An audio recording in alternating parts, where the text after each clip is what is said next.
Good afternoon, everyone, and welcome to Entertaining the Troops. Today, this is brought to you by the Bayside History Museum and also the Calvert Libraries.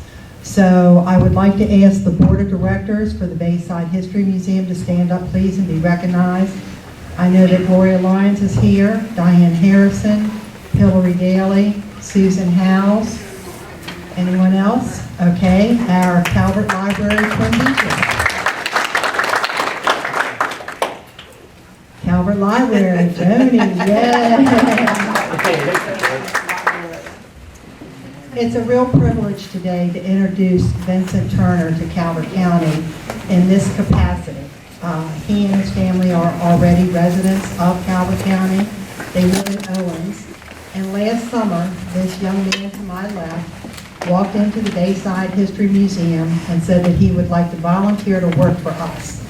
Well, we talked to him for 15 minutes, immediately hired him, and put him right to work. Along with Mr.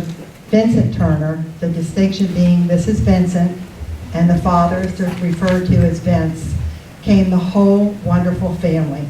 Olivia sitting up front volunteers and helps us. Vicki sitting up front, the mother, volunteers and helps us. And then we have our wonderful USO show brought to you by the father, Vince Turner. He's a living historian for more than 30 years. He's been entertaining audiences as a professional disc jockey, club performer, and actor in regional theater productions. He's always been a master of ceremonies, entertaining at living history events, and at NASA's Goddard Space Flight Center, where he worked as a configuration and project management team leader. He's done volunteer work with the National Park Service at Fort Mott State Park in Pennsville, New Jersey, where he currently volunteers with his son, Vincent. He lives in Owens with his lovely wife, Vicki, and their children, Olivia and Vincent. Entertaining the Troops is his third exhibit and the first to be shown in Maryland. So when you hear someone called Spam, that's his alias. And with no further ado, other than I saw an elected official come in. Did Mr. Mahoney come in? He did. Thank you for coming. One of our town council members from Chesapeake Beach. And our other elected official who is with us today is sitting at the podium. And we love Mickey Hummel, and he has always done our audio work. And even though now he is on the North Beach Town Council, he is still going to do our audio work. Thank goodness. That's all I can say. Without further ado, we'd like to bring to you Vincent Turner and family entertaining the troops. Well, that's enough talking for the day. I guess I'll go home. I cannot tell you. You want to catch this? Can you hear me? Because I can't hear myself. You can hear me? Yeah. Loud enough? Yeah. Oh, darn. What a pleasure to be with you today. As Grace Mary was saying, Little Vince, as we call him, I've been doing volunteer work all over the place since he was about 12 years old, which is about 8.5 years now. But we've never had the opportunity to actually be in front of an audience in Maryland, despite the fact that we live 2 minutes up the road. So I'd like to thank the Bayside History Museum staff and volunteers for the gracious support for entertaining the troops and actually talking into coming out here today. I'd like to thank the Calvert Library Association for the wonderful work that they do and for helping with the advertisement for today. You saw the Chesapeake Current this week. I was in the Lothian post office and I happened to pick up a copy because I was bemoaning the fact that we weren't getting a lot of press. And I was thumbing through it and I said, oh, there we go, it's the want ad size notification again. And then when I flipped it over, I almost had a stroke right there in the post office. Matter of fact, they have it on film. So if anybody wants to check it out, just go down to Lothian and ask them to check the, I think it was Friday morning's edition of the surveillance video. Please, come on in. So despite my pedigree, this is the first symposium that I've ever done. I actually had to go look up what symposium meant. I've done plenty of technical presentations and everything, and it was really challenging for me to put this together today because I want to make it lively. I want to make it informative, and later on, we're going to actually be doing some entertaining, okay? So, Entertaining the Troops is actually an exhibit. If you'll go to the next slide, please. I'll do some snapshots in here. This is the exhibit that is at the Bayside History Museum now through the end of February. After that, it's going to either go down to Piney Point Museum, I believe. We're going to talk to them. Or it'll be heading up to beautiful Fort Mott in Pennsville, New Jersey. So, if you don't get a chance to see it before the end of February, there'll still be plenty of opportunity. Just contact Bubba, that's his nickname, and he'll tell you where it's at and where I'll be, and come on down. If we can go to the next slide. All right. So, I wrote all this, but I'm going to read it anyway. The bottom line is, entertaining the troops. I saw the sign coming into town, and I've heard a lot of people talking about it. It's not just about the USO.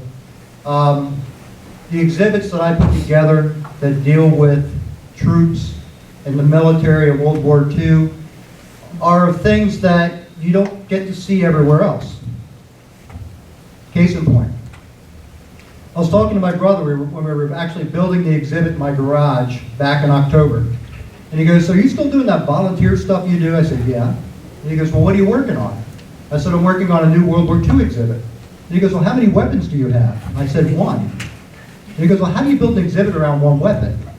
And I said, weapons and wars are not the only thing relevant to personnel in the military.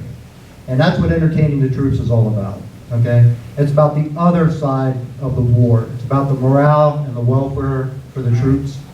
At any point in time in American history, the ratio of support personnel, the people that bring you bombs and bullets and meals and transportation, logistics, uniforms, anything you need, is anywhere from 10 to 20 plus to 1. And I think that's a very important thing to remember. I have the utmost affinity for anyone who has ever honorably worn a military uniform in the service of their country. We were doing the open house. That's okay. It's okay. All right. I'm gonna dance around, so you got to keep up. We had the pleasure of doing the open house at the Bayside History Museum during the holidays. And there's a special song that we do during the holidays, I'll Be Home for Christmas. Asked all the veterans in the audience to please come up and join me. I saw a gentleman sitting in the front row, and he seemed sort of reluctant to get up. And I looked at him, I said, brother, were you in the military? He goes, yes, I was. I said, why don't you come up and join us? He goes, well, not really sure. I said, well, what'd you do in the military? He goes, I was on a Navy transport ship. And I said, you deserve to be up here as much as anybody else that's ever served in uniform. Okay? Thank you.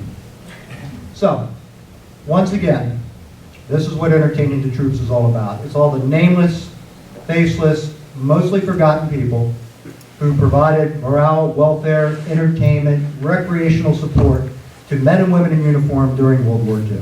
So, definition of entertainment as it pertains to this display, and this actually came out of a legitimate website, I didn't make this up, okay, is the action of providing or being provided with amusement or enjoyment, all right? So, when you think of the USO, and just shout out answers, I'm going to ask you questions all day, and you just shout out answers. When I say USO, what do you think of? Okay, what else? Andrew's Sisters, well that's people, right? But swing dances, and those kind of things, all right? The USO is an organization, we're going to get into this in just a couple slides. You would not believe what that organization has done since they were founded in 1941. I have talked to people who've been stuck in the Panama Canal Zone without a way home, right? In uniform, on a furlough. And I said, what'd you do? I went to the USO. And I'm like, what? I said, what, the Drake dance? Just get it off your head? He goes, no, they actually helped me get a plane ticket so I could get home for the holidays, all right? So that's what we're going to be talking about today. Those types of little things, the things that we may not know. I'm going to hopefully change some perceptions. We're not going to go through the whole history of the USO or camp shows or special services. What I want to try to do today is pique your curiosity, okay? Because every time I read something, and you can go over, and this is just a part of the collection, right? Every time I read something that has to do with morale and welfare for the military, I realize how much I don't know. And that's what I'm hoping you'll take away from this today, okay? A little bit of enlightenment, right? But the encouragement to go off and read some more about the wonderful men and women in uniform and volunteers, okay, who provide the entertainment. So let's go down. Now you're getting ahead of me. No, go back a minute. All right. So, an event, performance, or activity designed to entertain others. We're going to do that today, okay? Now here's the thing, right? I'm going to tell you this right now and I'll remind you later, okay? When we perform, no matter where we perform, and we don't get to perform inside too often, we're normally performing off the back of an old truck. So it's great to be inside. But I want you to sing with us. I want you to dance with us. I want you to be, what's the word? Entertained, thank you. All right, gold star. All right. The action of receiving a guest or guest, providing them with food and drink. Here's another aspect of the USO that people have forgotten about, and that is just giving service members a home away from home. Someplace to go, read, relax, send a letter home, have a donut, have a sandwich, have a drink. Not hard alcohol, of course. All right, just want to make sure. All right, let's go to the next slide. Okay, pop quiz. All right, and I'm going to stand up here and just shout it out, okay? According to most sources, what was the most popular song of World War II? Okay, that's the answer I normally get. Anyone else want to take a shot? Over there? I'll be seeing you over there. That was World War I.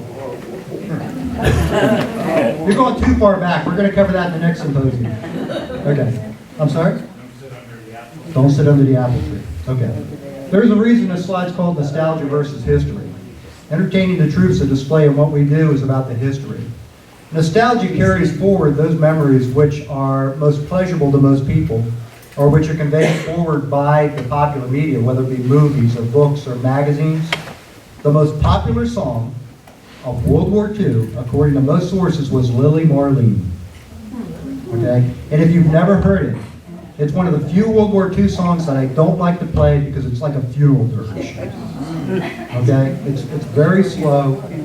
Marlene Dietrich did a version of it, and she was like the sweetheart of the USO, believe it or not. All right? Lily Marlene. And I couldn't find the clip today to bring with you because I just don't play it. But anyway, nostalgia versus history, right? Okay. I have 4 pictures up here. Can you spot the real USO performers? And I'm going to go over here. All right, so come with me. Okay. Can you spot the real USO performers? Top left? Okay. Anyone else? Is that it? Red, white, and blue. Bottom left. Bottom left? Okay. Red, white, and blue. Red, white, and blue? Okay. Top right? Okay. All of them. Truck? Yeah? Okay. All right. Here's what's interesting about the responses. What I have found in looking at hundreds, more pictures than I care to imagine, of people who do USO events today, right, is that the picture on the right is the standard image. They are not USO performers, by the way. If I remember correctly, I copied that picture off of something, a website that was advertising a USO swing bands down in Florida. They are not USO performers. Okay? The people on the left are actually civilian USO camp show performers from circa 1944, so whoever gets that one is correct. It's the same drink I was. Yeah? You probably did a better job, but we'll talk about that later. All right. The bottom left, yes, they were USO performers, okay? They worked for camp shows. It's the DeCastro sisters, who had a big hit in 1955 called Teach Me Tonight. And this picture was taken in Taiwan somewhere between April of 57 and April of 59. Okay? The lower left-hand one. Who said the lower left-hand one? Okay. And why do you think so? Because it's on a truck. Because it's on a truck. Okay, what did I tell you earlier? I know. Yes! All right, well, I don't work with USOs. I am a sponsor. Okay. This is actually me and a young lady who does an impression of Lana Turner. And we do what's called the Lana Lieutenant Show off the back of this truck, which is parked in front of one of the batteries at Fort Mott, New Jersey. It's not real USO performance. So the 2 on the left are the real USO and the 2 on the right. Once again, nostalgia versus history, okay? It's how it's represented, okay? What you're used to seeing in the media, right? that influences your perceptions, okay, of what is truly history and what's truly nostalgia. And let's move on. All right. So, Home Away from Home, the USO. USO was founded in response to a request from President Franklin Delano Roosevelt, who said, we really need private organizations to handle the morale and recreation for our troops because the military is just not set up to do it. There were the YMCA during World War I in the interwar period, okay? But it took President Roosevelt throwing out the challenge of saying, hey, why don't the Salvation Army, the YMCA, the YWCA, the National Catholic Community Service, the National Travelers Aid Association, remember my story about Panama Canal Zone, right? And the National Jewish Welfare Board come together, okay, non-denominational organization to provide morale and welfare support for the troops. I'm going to go back to the mic because I can see you straining to hear me, all right? So, if you look at these organizations in context, they cover a very broad spectrum of activities, okay? Morale, welfare, we have a couple that are religious-oriented, right? But the USO is completely non-denominational, okay? So they came together in 1941. The first canteen was opened in February at the Terminal Tower in Cleveland, Ohio. The Terminal Tower is a railroad depot, right? Logical place for a USO, okay? 3,000 other USO centers and facilities were established throughout the United States and the territory. You're getting ahead of me again. It's okay. All right. And 1 million volunteers during the period 1941 to 1947 helped to run the USO. And if you've seen pictures of the fundraisers, I mean, they would get like Madison Square Garden and all these huge venues, right? And most of it was done on donation. The USO did work with the Department of Defense, so they came up with relevant programs, okay, for morale and welfare, right? But most of their funding was private. So when you think about the war, and you think about men in uniform, and you think about women working in the plants, and you think about buy war bonds and everything else, okay? The USO exists because of the generosity of individuals like us, all right? And still exists today, okay? So that's another little prompt we can leave out here. Anyway, believe it or not, USO was disbanded in 1947. They closed all their clubs, got rid of their camp shows. When the Korean War started back in 1950, they reconstituted the USO, okay? And most people are familiar with Bob Hope and his Vietnam Christmas tours and everything with the USO. The USO is still alive and well today, okay? And still supporting that great mission.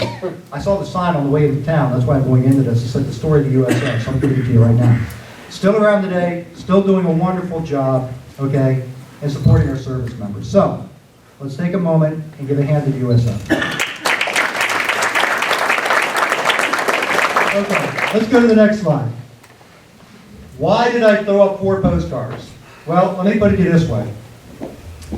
I've done a lot of reading, and as I said earlier, I looked at a lot of pictures. They were putting USO clubs up in any facility they could find. Barns, railroad cars, houses. Some were small, like the one here in the lower right. Others were much larger, where they actually were able to get enough money to build a specific facility for the USO. Okay? Remember we were talking earlier about morale and welfare. Having a place to read, having a place to relax. Some of the larger USO facilities actually had sports and recreation facilities. If you go over to the museum, you can actually see some recreational artifacts that came out of the Toledo, Ohio USO Club. It's a set of duck pins in the balls. They just found it. Stowed away after all these years. Okay? So once again, USO is more than just entertainment. All right, next slide. Okay, I love this slide. You know why? I'm going to go back over here again. Can you keep up with me? Yes. All right, I'm going to move around a lot. It cut the slides off, but let me show you something. Okay?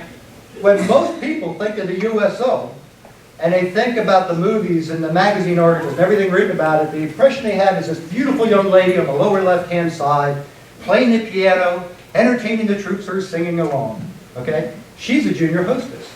She's a volunteer, right? For every picture, for every article, okay, that I've read about junior hostesses, we have mom serving sandwiches at the Long Beach USO, right?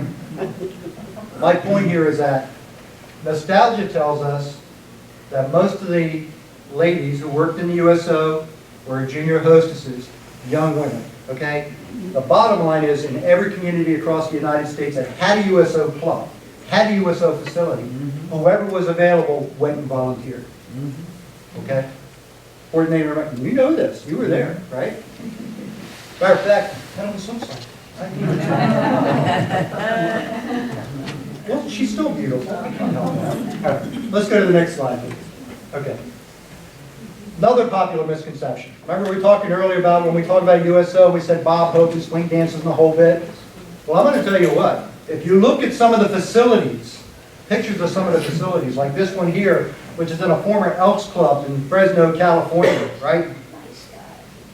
It looks sort of kind of big, right? But when you think of the USO from a nostalgic perspective, what do you think about? A big ballroom with lights and curtains and people in flowing gowns and men in the best looking uniforms. I don't know, it looks pretty rough to me. Right?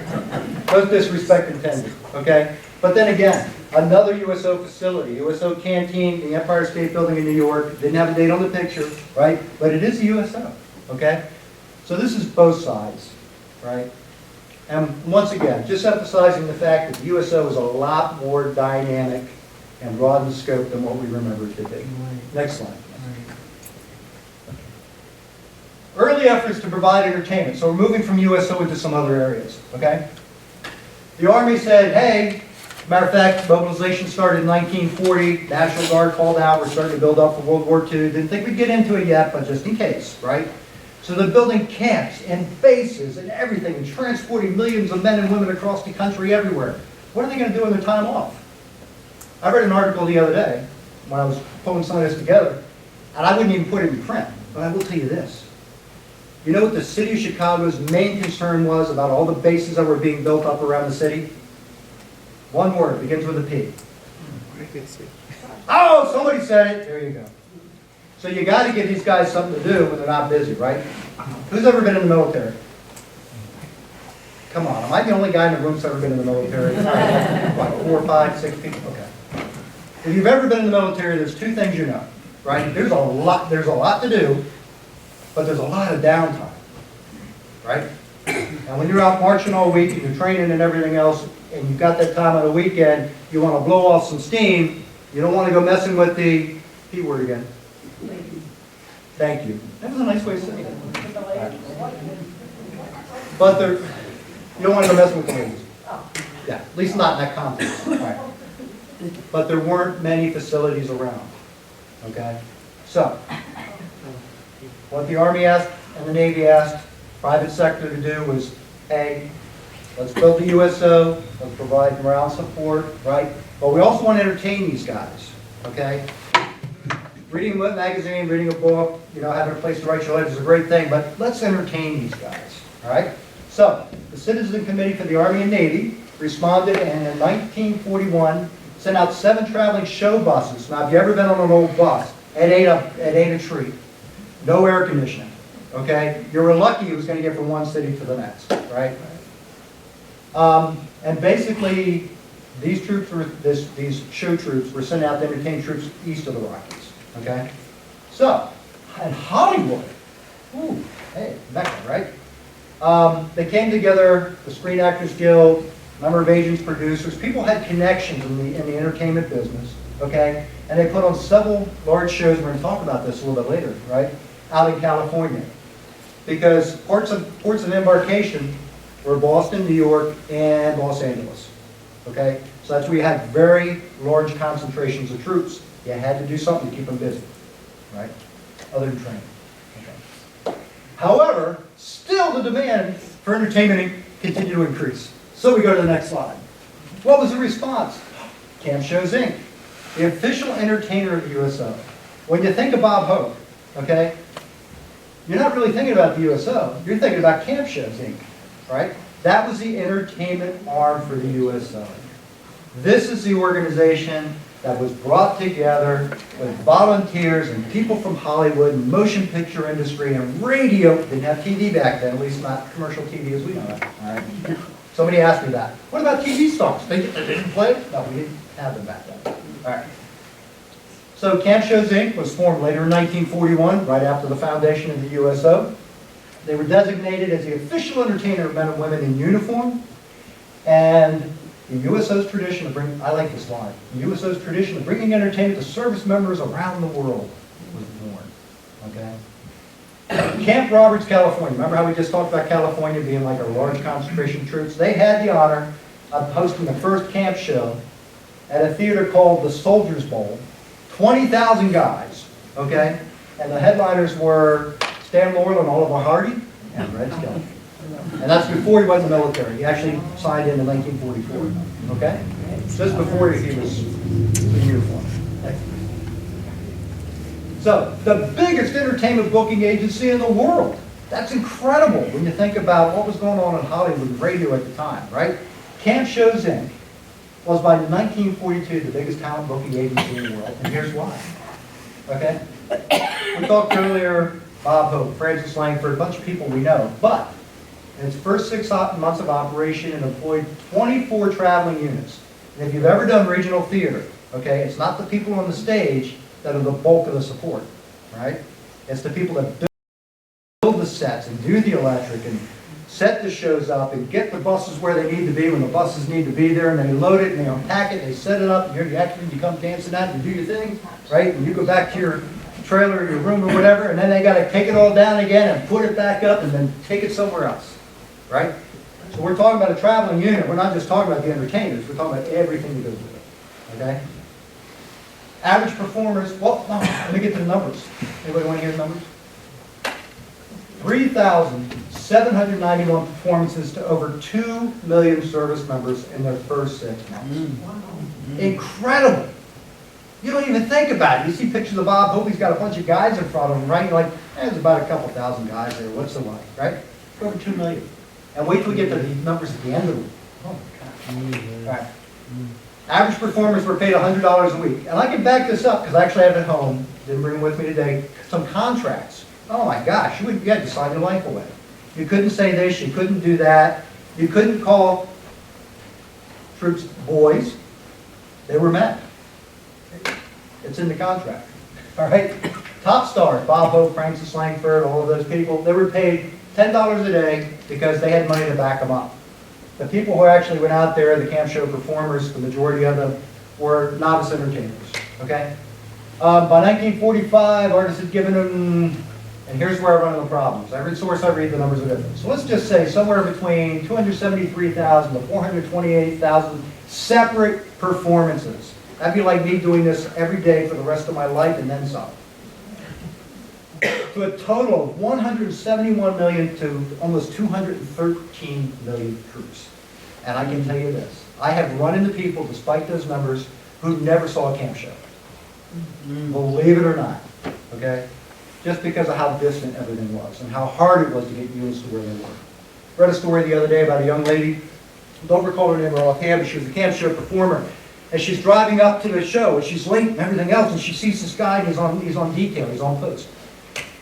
And he doesn't look real happy, and she stops, and she goes, hey, you're going to come see my show tonight? And he goes, I can't. I'm on duty. She goes, oh my gosh, what are we going to do? You know what she did?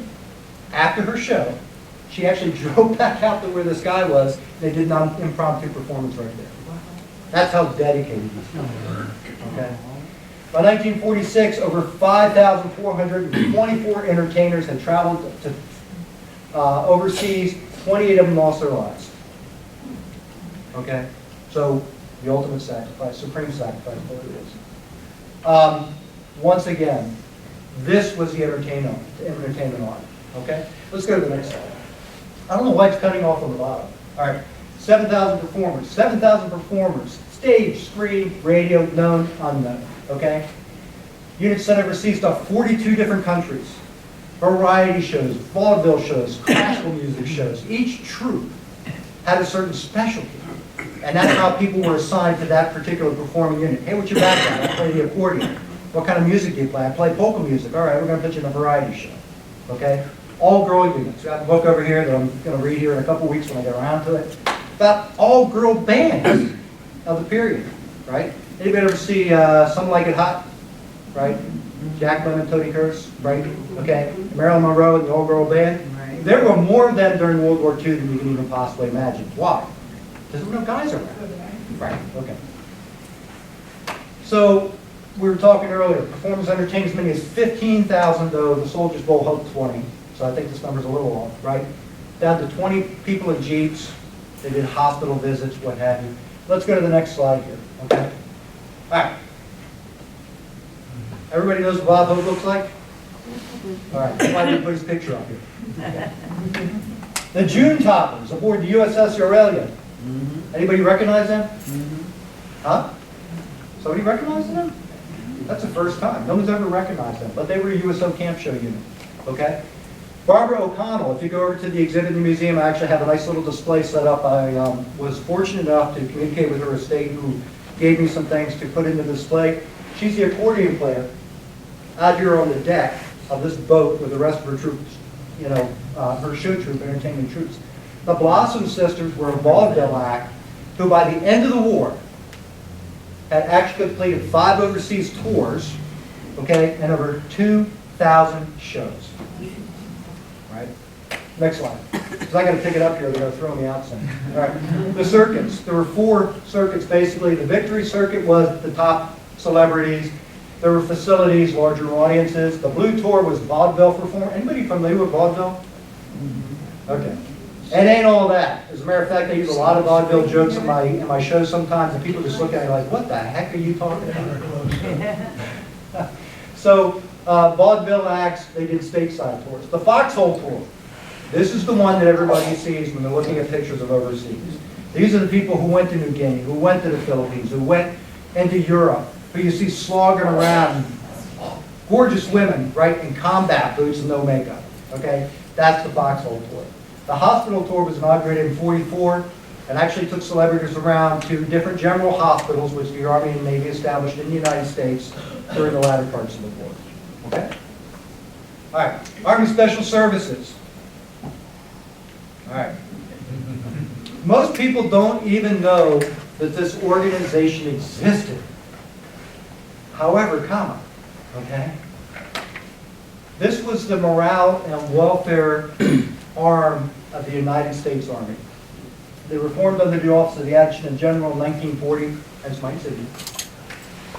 They were responsible for entertainment, right? And what they would do was actually take in writers and technicians and performers and put on Army-only shows. So not even the camp show performance, but the Army had its own people running around and doing scripts and doing entertainment, okay? And recreation. If you go over to the museum, I actually am fortunate enough to have acquired a set of U.S. Army golf clubs, U.S. Army badminton rackets, and a U.S. Army baseball. And people are like, what? Well, what would happen is that the sports equipment manufacturers would give the stuff to the Army put their imprint on it, says Special Services Division, and send it out to the field, okay? Regrettably, they were abolished in 1950 and reconstituted to some degree later, but not with the same depth of scope. Anybody ever seen the original Star Trek? Leonard Nimoy, Mr. Spock? He was a member of the Special Services, as was Clint Eastwood. He was a lifeguard. Just to give you some examples of people who served in the Special Services. Dick Van Dyke. Okay. All right, next. All right, organization. The only thing I'm going to say about this is that these guys were completely self-sustaining. Their own trucks, their own mess. They were also responsible, Special Services, for setting up PXs and canteens and running radio stations. I mean, anything dealing with morale and welfare. You can think of it, they supported it. Okay? And it's a good read. If anybody wants a copy of this, I'm going to give a copy to the Bayside History Museum so you can read all the details. Okay? All right. Here's what the Special Services Company carried around with them. Okay? So we already talked about what they're responsible for. And that's a long list of stuff. Very diverse. As a matter of fact, the school was up at Fort Meade. All right? So the table of equipment, this is what you're supposed to have, included sports and games, athletic equipment, radio phonographs, records, songbooks, radio public address systems, electric generators, because you got to run it, right? A library, music, theatrical equipment, publishing stuff, motion picture stuff. If you come over here, you can even see some arts and crafts booklets, right? These guys did it all, okay? And nobody even remembers them, unless you were there. I just find it incredulous personally. Okay, let's go to the next slide, all right? Schooling, the first school was at Fort Meade. Later on, it was moved down to Fort Lee, Virginia, okay? And then the school was actually disbanded. Now, has anybody ever heard of the song In the Mood? In the Mood. And Glenn Miller, right? He went to school at Fort Meade in the Army Special Services School and actually graduated. And he wrote a very long dissertation to the commanding general about how poor the school was and that they really didn't teach him anything other than how to salute. Just a little side for you. Okay? If you go up on the Fort Meade Museum website, they actually have 3 of 6 articles that were published about the school in the 1940s. I think I got the other 3. All right, let's go to the next slide. Okay, on with the show. Remember I was talking earlier about how they had their own shows and they put on theatrical productions. They actually had special publications that were developed and written by the Army because you can't say anything that you're not supposed to say. All right? Everything was scripted out for them. And these books were given out to the various units. There's like 100 of them. Okay? I know a guy who's got, I think, almost all of them. And it ain't me. But anyway, everything from major theatrical productions, classical productions, comedies, vaudeville, skits, just whatever to entertain the troops. I mean, it's just so broad in scope. So this is just some covers of some examples of stuff that I actually have in my collection. Next slide. Okay. Remember we talked about arts and crafts? In conjunction with Popular Mechanics, they printed 10 books dealing with arts and crafts. I actually am missing one, and it's called Axe Craft. And it's how do you use an axe to build furniture, believe it or not. So the next time you're not in your foxhole, you got some downtime, you're just hanging about, grab an axe, grab your book, and let's go build some furniture, right? Armed Services editions. There were over 1,000 of these printed. What they were basically smaller editions of popular books or things written specifically for personnel in the military. What I love about this is that, and we have, I think we got a couple over here, don't we? No, they're down at the museum. They're down at the museum, all right. The books are about that big, right? And they're printed on cheap paper, okay? But what would happen was they would take a book like Moby Dick. Anybody ever read Moby Dick? All the way through? Yeah. Okay. Some of these books, like Moby Dick, take a while to read, especially when you're trying to hold off, somebody who's coming at you, right? So they would take the book and break it in half. They would read their part, get the other half to their buddy, and they would rotate these throughout units. Just the neatest idea, all right? Popular guides, or pocket guides to various countries. Does anybody remember when Hawaii and Alaska were a territory? I've read about it, all right? But anyway, when you landed in a new country and you weren't being shot at, okay, you had a good chance of getting one of these pocket guides, and it would tell you about the people, the culture, what to do, what not to do, and what not to say in certain areas of the world. They were printed for, I think it was 24 different countries, plus Alaska and Hawaii, which at that time were not states. So, okay. Right. Sports and recreation. I think I beat this one to death, but I just wanted to show some cool pictures, okay? Remember I was talking about having the imprint on the baseball gloves and the sports equipment for the Army services, special services issued? That's an example, all right? Anybody remember what baseball gloves look like that? You can see one of these over at the museum, by the way. The picture on the left is a swimming class at Fort Meade for the officers because they had to learn how to swim so they could go teach other people in the field how to swim. So when you're not being shot at, let's go swimming, buddies, right? And the other two pictures, one was taken in Hawaii in 1943, shows the U.S. Army All-Star team. And the other one is just a general GI out there fighting somewhere in the Pacific in 1943 with his regulation special services issued baseball bat. Okay, next slide, please. All right. Anybody here like music? Okay, I love music. Did you know? Remember we talked about Boogie Woogie Beautiful Boy earlier? I think we were shooting. No, who was it? Who said Boogie Woogie? You said Boogie Woogie. Okay. Did you know that in addition to the popular version that everybody's familiar with, the Andrews Sisters went in and re-recorded it for distribution on what's called a victory disc or a V-disc. These were special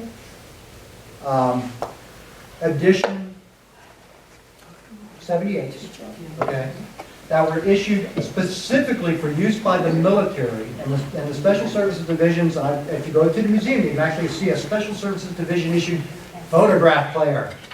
For all you young people, you might look at it and go, what does that do? It's not a washing machine. That's all I'm going to tell you. All right. But anyway, Special Services issued their own unique recordings. And what I love about them is that quite often, if you listen to the V-disc version as opposed to the popular version, it's better. So I'm currently working to collect electronic versions of all the V-disc issues because I can't afford to buy them. But anyway, if you get a chance and you see V-discs somewhere, like they have collections for like Frank Sinatra, Russ Colombo, and a few other people, even if you've heard everything Sinatra ever recorded, pick it up. It's well worth a listen. Okay? All right, next. Okay, hit kits. We're going to do a little something like this later on.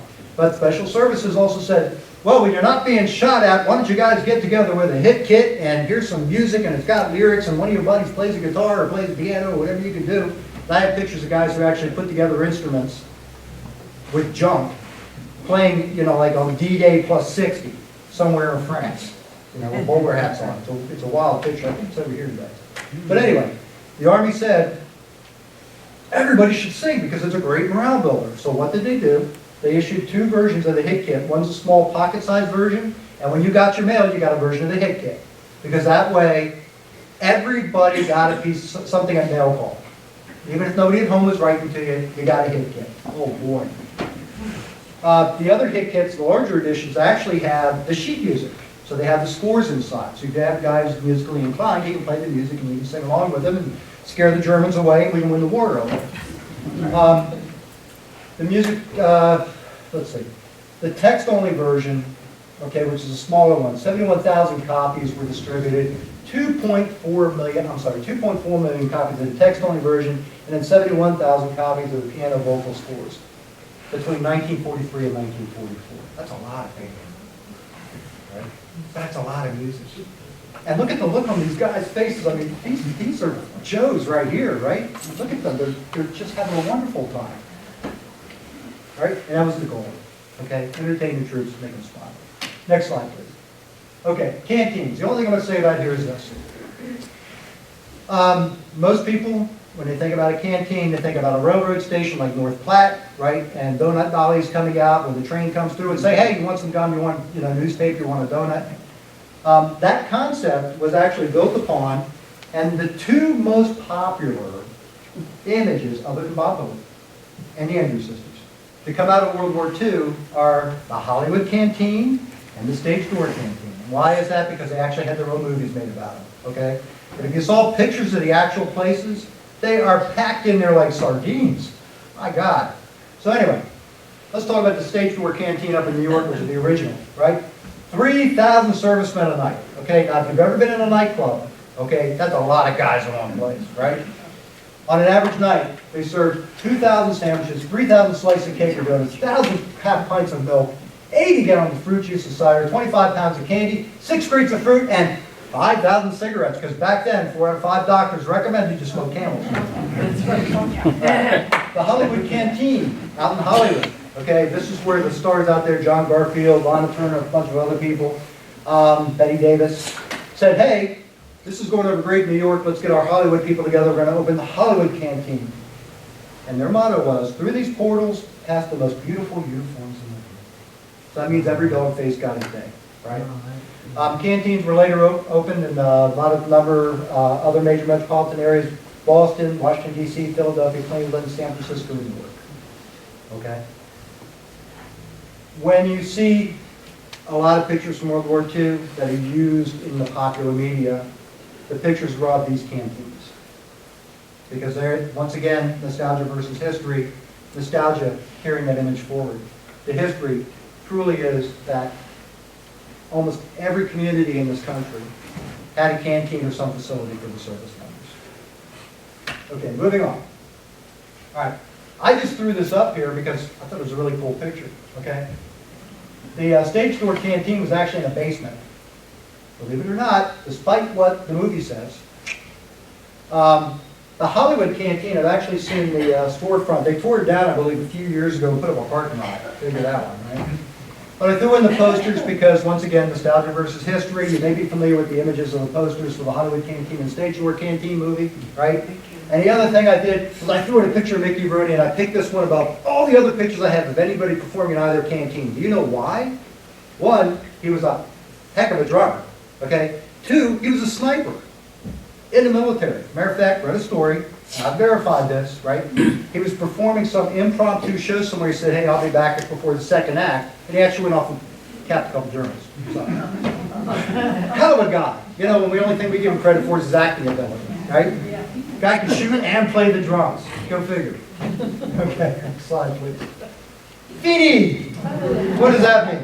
Finish. God, you guys are so great.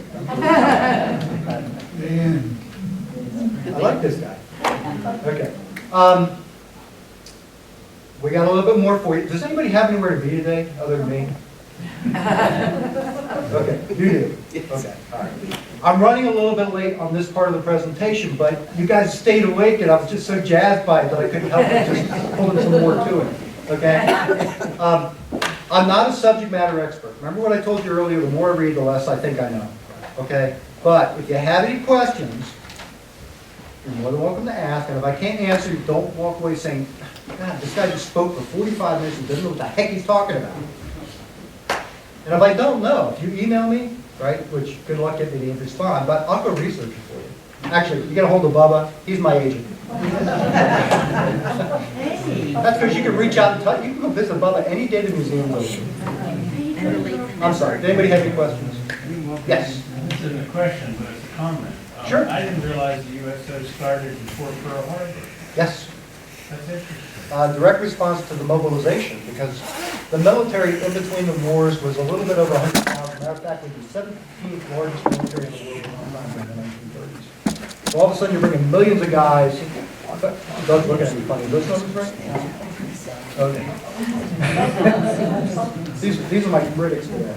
These are the guys that I crew with. So they're actually writing stuff down and going to correct me next time we get together. No, just kidding. Anyway, when you think about it, there was a lot going on before the war that people forget because Pearl Harbor was the catalyst. That was the ignition point. Okay. But the Army was actually doing large-scale maneuvers down south with the National Guard units and weaning out, bad NCOs and bad officers all during the late 1930s. Mobilizing troops, building camps, building bases, transporting millions of men and women. So it's only logical when you think about it, right? That, and you got to give FDR credit. This guy was a genius because he was the first person in a position of authority to actually recognize that other than a uniform and a gun, these guys need something else. They need support. So very good observation. Yeah. Yes. Where are you based at? Me, like in what context? I'm sorry. You said you're a volunteer, you're not, Oh. you work somewhere, or like, are you from Maryland? or- Well, we're from Owings, where we live Yeah, actually. is that- yeah, That's yeah. okay. That's okay. We live 2 minutes up the road. Oh. I actually work at NASA during the day doing stuff that's so dissimilar to this, you would say, what the heck? But my son and I actually do volunteer work at Fort Bonneville State Park in Pennsville, New Jersey, with the historian, Mr. Andy Grant here, who's our CO. We enjoy it. I don't know how late you came in, but we've actually put together 3 exhibits dealing with lesser-known aspects of World War II. One is Soldiers' Christmas, which actually covers everything from the Civil War to Vietnam. The other one deals with American railroads, which is why this major mobilization deals with that aspect of it. But this is the first time we've actually done something in the state of Maryland, despite the fact I've lived here for most of my life. So invite us back. We'd love to come back. I'm sorry, did anybody answer your question? Okay. Anyone? Yes. Hi. Are the canteens open now? No. Nowhere. Most of the local canteens shut down after victory in Europe, VE Day. Okay. A few on the West Coast, because we were shipping troops through the West, through Los Angeles, San Diego, and points west, stayed open through the end of the war.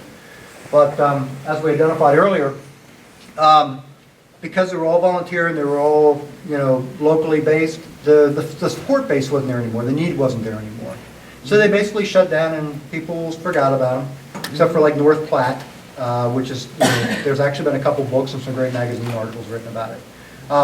But in context, and I don't know this for a fact, remember earlier I said I'm not a subject matter expert, the USO is pretty much the only remaining entity from this time period from World War II that still provides that type of support to men and women in uniform in various communities around the world. Is there anybody else? Hi. Hi, I'm sorry. You may have said it and I That's missed okay, it. I'll say it again because what it sounds better the second time I say it. What does USO stand for? United Service Organization. United Service Organization. Right. Okay, I may have missed it when you said it before. That's so okay, you thank can get a copy of the slides. Thank you. All right, $5.99. I'm sorry, were there any other questions? Okay. Oh, What yes, kind hi. of support is being offered, let's say, today to our troops in the Middle East, for instance? Well, like I said, can't cover everything, but here's what I do know, okay? USO is alive and well and doing a number of great things around the world, okay? There are local organizations, I can't quote these names, but I have talked with them. They talk with me, believe it or not, who provide support for troops returning from overseas, for transition to civilian life, those that have been traumatized and injury. I've actually had the honor of doing a fundraiser for like Fisher House, who supports the families and service members coming back who otherwise could not afford, military, medical support and what have you. So it's still a number of entities out there. I just can't, the list is so long that I couldn't put it to you. Hi. The American Legion up here does a lot of the small canteens. Yes, I'm actually a member of the Stallings-Williams Post, and if they call me, I do the show for them. So let me know. This is the president of the auxiliary. Get out. Chaplain. Yes, That's it terrific. My pleasure. Call me, seriously, I'd love to do this for you guys. I'm not an I was active gonna say, member. because we do a lot with our veterans. Well, I saw you do honor flight. We drive up to Philadelphia to do receptions for honor flight veterans coming back from. Yeah, Denise over there, she's our committee chairman Okay. for the USO. Well, I'm going to say this in front of everybody so you have witnesses. Okay, if there's ever anything I can do, and I don't need to have to be wearing a uniform. Okay, please let me know. Okay. Okay. Anyone else? No? Okay. Does anybody need to do like the 7th inning stretch? Let's get up and stretch because we're about ready to just, don't leave. Don't leave. All right, I can get some water. I had a bottle of water.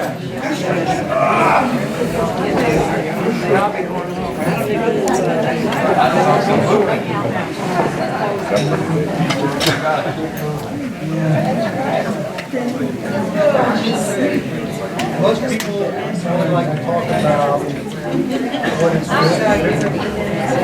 And because of the association with losing friends, losing family members, losing like to talk about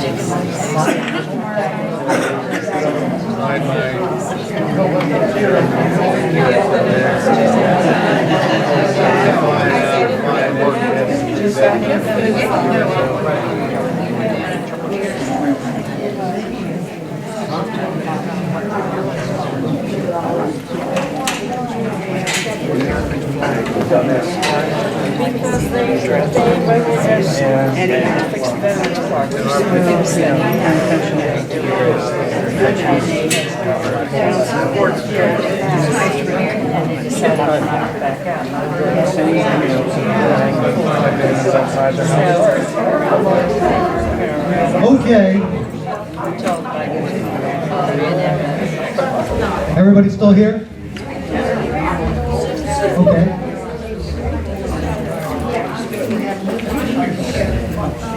Betty, is that you?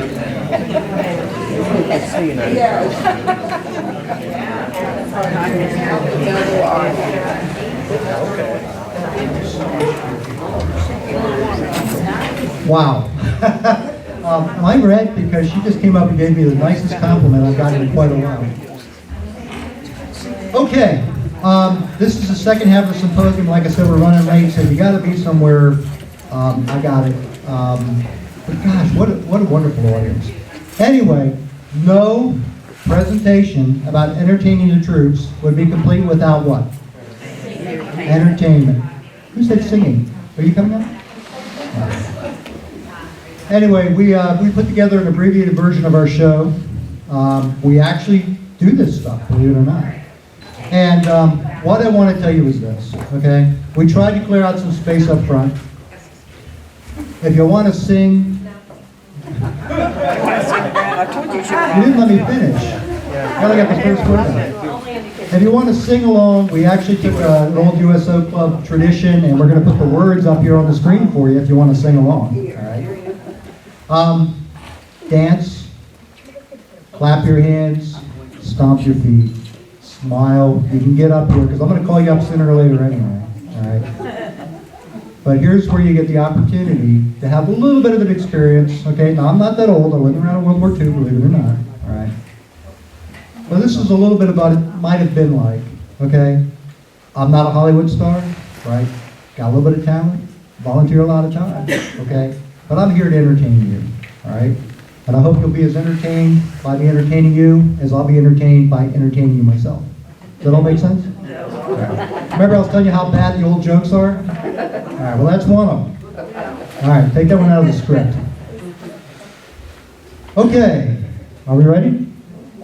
Oh, hold on, he's got a question. By the way, has everybody met Bubba? All right. Bubba's my son, and he's also my sound engineer, and everywhere I go, he keeps me straight.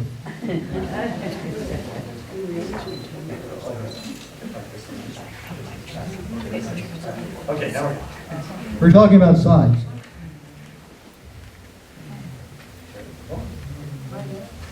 The Armed Forces Radio Service, AFRS, proudly presents Spam Time. It's true. It's a real radio show. I made it up myself. Good afternoon, ladies and gentlemen. Welcome to Spam Time. I'm your host, Vince Spam Turner, and with me today is my able assistant, Bubba Turner. No nepotism involved there. You like that, huh? All right. We're in front of a live studio audience today. We're actually recording this, today's broadcast, so it's going to be transcribed to 16-inch wax disc and distributed to men and women around the world. Right now, we're going to take you back to 1943. We're going to do an all-musical show today. We're going to kick things off with a tune by the Mills Brothers.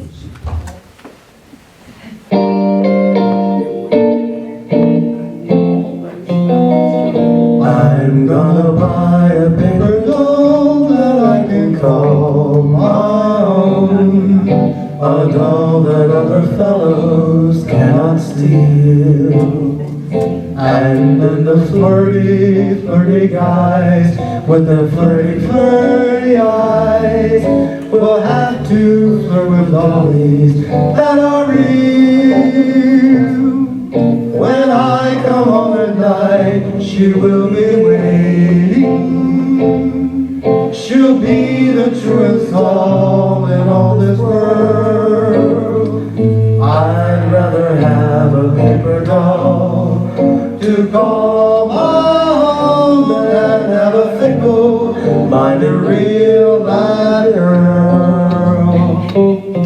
I guess I've had $1 million or more. I guess I played the dog game more and more. I just come from with Sue. That's why I'm blue. She's gone away and left me just like old dolls do. I tell you, boy, it's tough to be alone. And it's tough to love a doll that's not your own. I'm through with all of them. I'll never fall again. Say, boy, what you gonna do? I'm gonna buy a paper doll that I can call my own, a doll that other fellas cannot steal.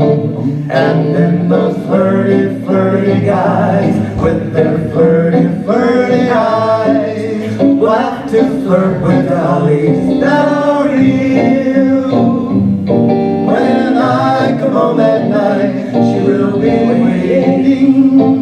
She'll be the truest doll in all this world. I'd rather have a paper doll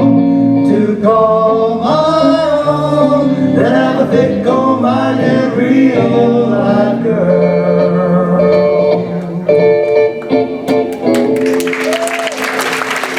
Oh, thank you so much. I heard you singing. That's great. Right now, I got a song for all you soldiers for a Saturday night.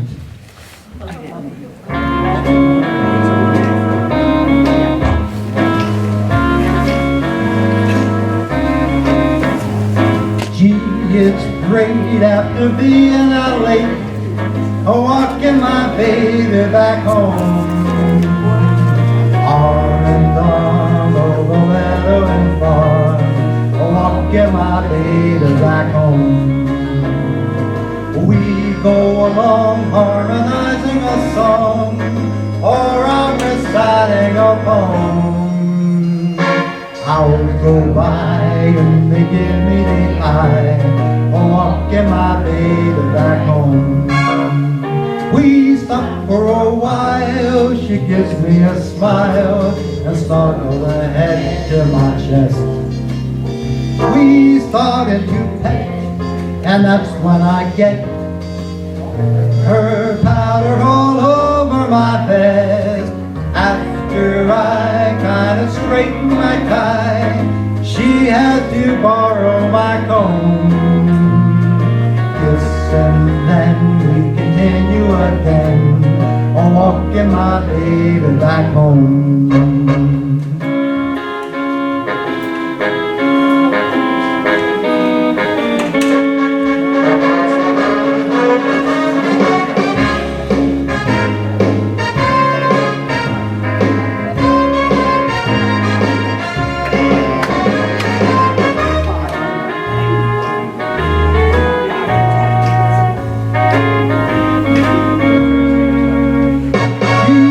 Of the dark, so I have to park outside of a door till it's light.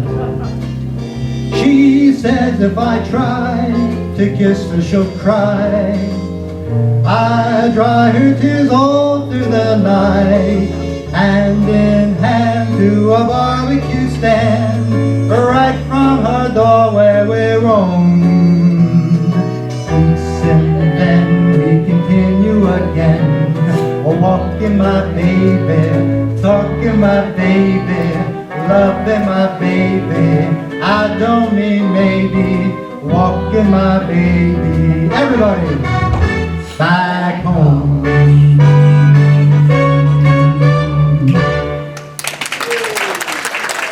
Oh, thank you so much. I'm gonna give you a little coffee. Keep it rolling, Mama.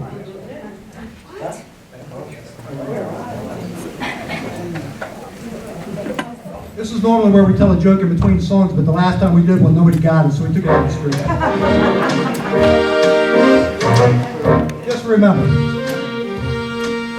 you're nobody till somebody loves you. You're nobody till somebody cares. You may be a king and you may possess the world and all of its gold. The gold won't buy you happiness when you're growing old.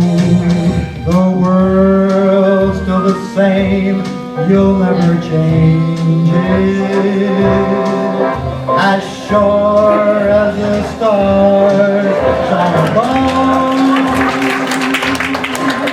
you're nobody till somebody loves you. So find yourself somebody to love. Right? You're nobody till somebody loves you. You're nobody till somebody cares.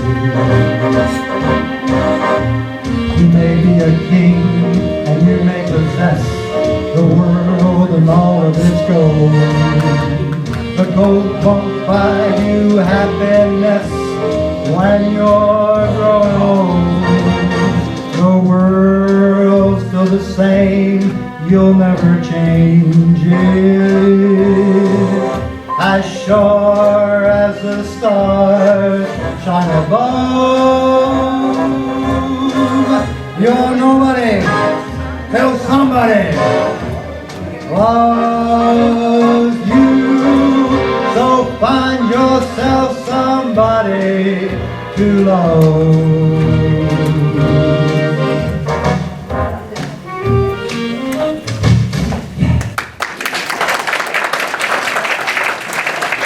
Oh, thank you so much. What do we got next, Bubba? All right, no Broadway tune.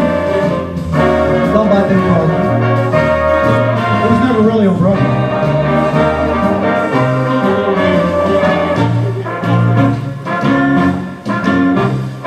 Every time it rains, and it's from heaven. Don't you know that each cloud contains that is from heaven?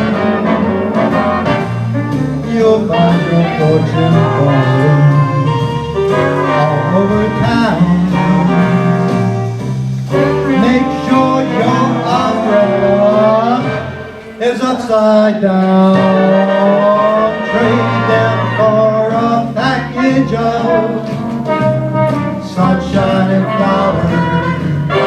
If you want the things you love, you must have showers. So when you hear it thunder, don't you run under a tree. There'll be pennies from heaven for you and me.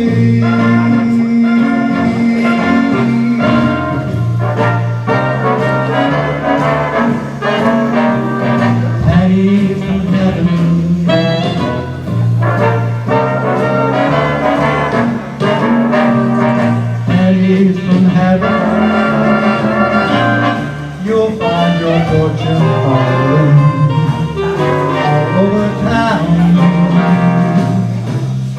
Make sure your umbrella is upside down. Trade them for a package of sunshine and flowers. If you want the things you love, you must have showers. So when you hear it thunder, don't you run under a tree. There'll be pennies from heaven for you and me.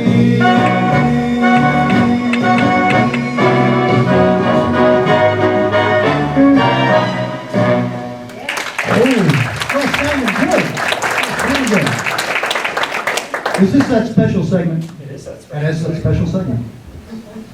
Okay. Regrettably, sometimes in the ARFS library, we can't find the rat backing tracks, and because we're one of those smaller, less funded units, we can't afford a band. So, it means I have to do things a cappella, which means without music. I keep my clothes on, so it's okay. Right. Anyway, we've got a special segment we want to do. I got a couple ladies on my dance card today, and what we're going to do is this. Imagine, if you will, 1944, we're in a little club or a canteen somewhere and you're dancing with your special girl. And you got to get back on the bus tonight, get back to the base or back to the ship or wherever it is you're going, right? And you know the possibility is you may not see each other again. And you want to tell her exactly how you feel, okay? So I'm going to pick a special somebody in the audience and I'm going to sing to her. And I want you to sing along, right, to the one you love, whether they're with you today or not. Okay?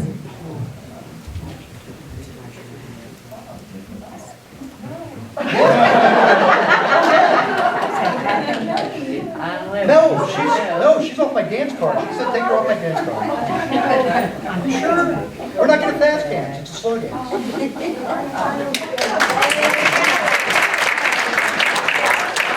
You know what? I don't have as much trouble convincing my wife to dance with me. No, I want you. I danced with her last time. Neither have I. Well, I've never danced with you. Right? This will be our special moment. Okay. How do you think I feel being up here today? I don't dress like this normally, trust me. Mama evil. I looking at you, Don't look Patty. at them, look at me. I'm gonna sing to you. Okay? I went down to get a pack of cigarettes. Step and on I top ran of to the his military. feet. He'll I think leave. I got it. That's okay. Come on, Pat. I'll be seeing you and all the old familiar faces that this heart of mine embraces all day through. In the small cafe, the park along the way, the children's carousel, the chestnut tree, the well. I'll be seeing you in every lovely summer's day, and everything that's bright and gay. I'll always think of you this way. I'll find you in the morning sun, and when the night is new, I'll be looking at the moon, but I'll be seeing you.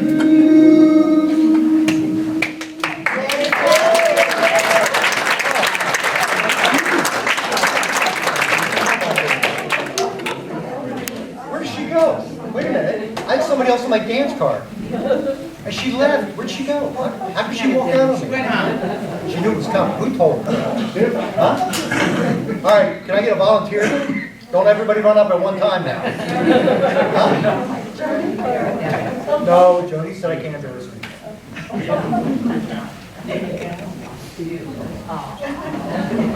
We'll do it right here.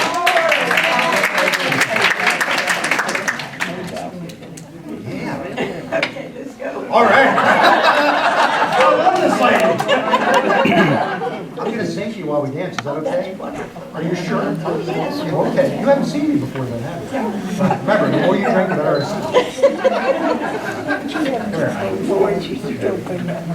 see. Love letters straight from your heart. Keep us so near when apart. I'm not alone in the night when I'm alone. I memorize every line, like this name that you sign. And darling, then I read again right from the start. Love letters straight from your heart. Thank you.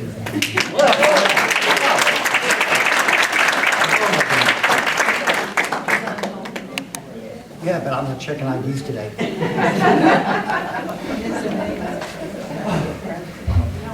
Thank you so much, ladies. I get more joy out of that. You're welcome. All right, I guess we're back to the show. Bubba, what do we got next? Ooh, here's a little song for you.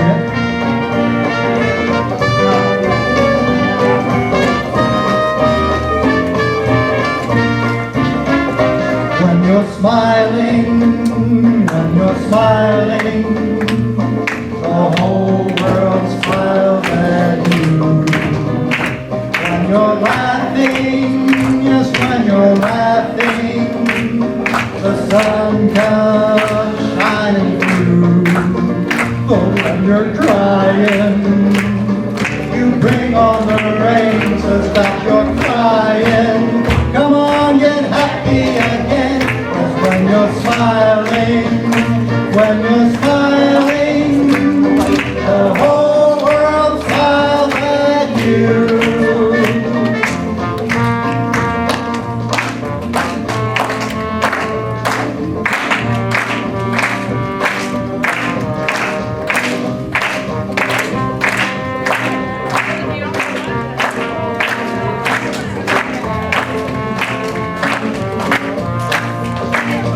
When you're crying, you bring on the rain, so stop your crying.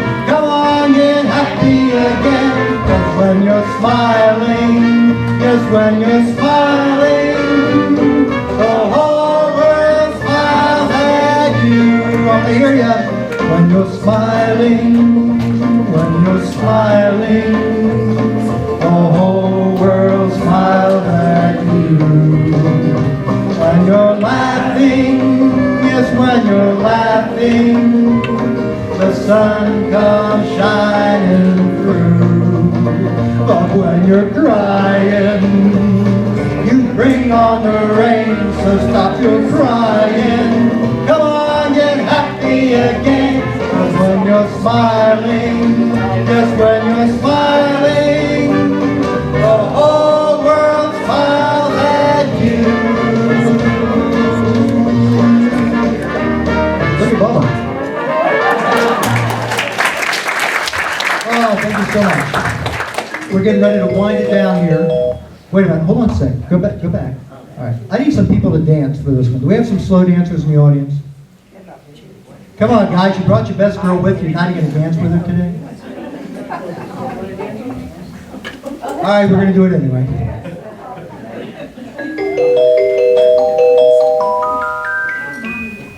I love you. There's nothing to hide. It's better than burning inside. I love you.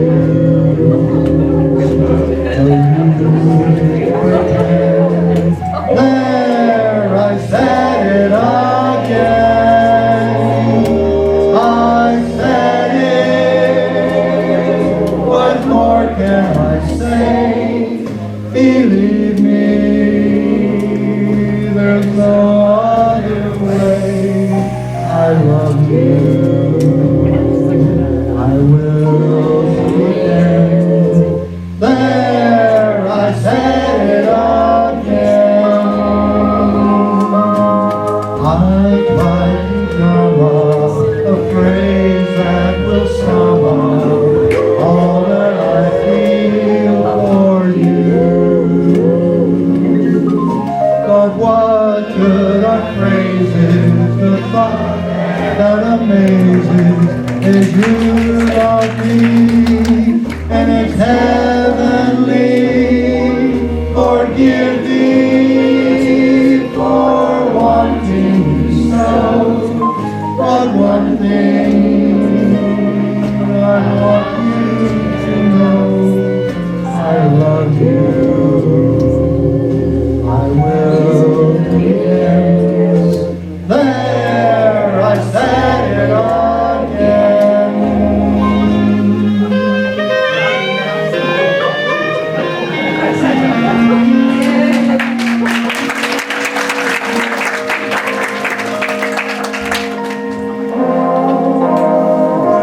I tried to drum up a phrase that will sum up all that I feel for you.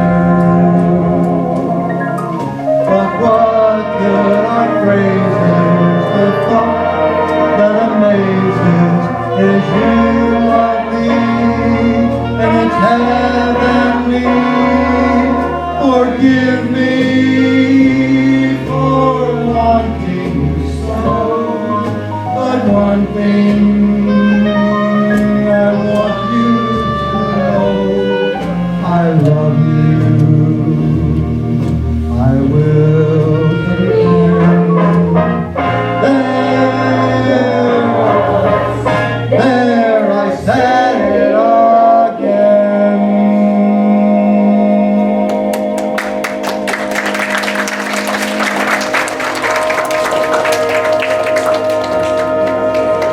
Thank you so much. Let's have a big hand for our dancers. All right, we're getting close to the end here, so we're going to pick it up just a little bit so you can go out in a good mood.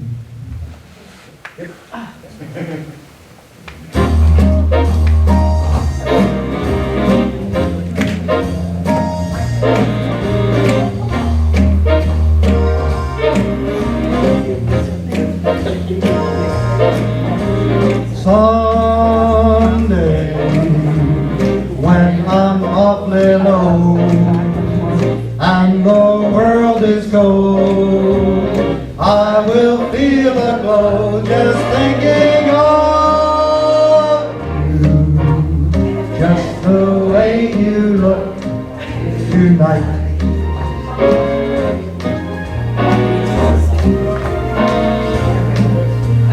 Lovely, never ever change.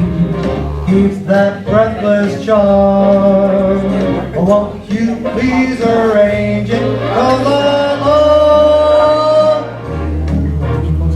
just the way you look tonight.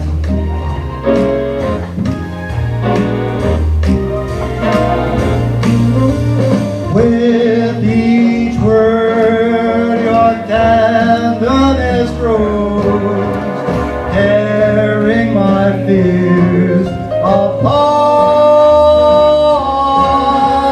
and the laugh that wrinkles your nose touches my foolish heart. Lovely, never ever change. Keep that breathless charm. Oh, won't you please arrange it? 'Cause I love you just the way you look tonight. With each word your tenderness grows, carrying my fear apart, and the laugh that wrinkles your nose touches my foolish heart. Only, never ever change. Keep that breathless charm. Won't you please arrange it? 'Cause I love you just the way you look tonight. Just the way you look tonight.